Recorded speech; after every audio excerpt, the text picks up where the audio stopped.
അസ്സലാമു അലൈക്കും ദാറ ഖൗമിൻ മുഅ്മിനീൻ. വിശ്വാസികളായ ഈ ഭവനത്തിൽ അഥവാ ഖബർസ്ഥാനിൽ ഖബറടക്കപ്പെട്ടിട്ടുള്ള വിശ്വാസികളെ, മുഅ്മിനുകളെ, നിങ്ങൾക്ക് അല്ലാഹുവിൻ്റെ രക്ഷയും സമാധാനവും ഉണ്ടാകട്ടെ. അപ്പോൾ സലാം പറയുക. അവിടെ നമുക്ക് ഇവിടെ മൊത്തത്തിൽ മുഅ്മിനുകൾക്ക് വേണ്ടി സലാം പറയാം.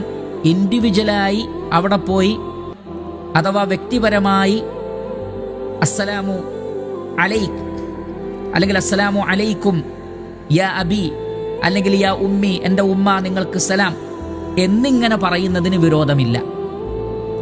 അങ്ങനെ പ്രത്യേകം പറയുന്നതിന് വിരോധമില്ല. പ്രത്യേക ഖബർ നമ്മൾ സന്ദർശിക്കുമ്പോൾ അവരെ പ്രത്യേകം വിളിച്ചുകൊണ്ട് സലാം പറയുന്നതിന് വിരോധമില്ല.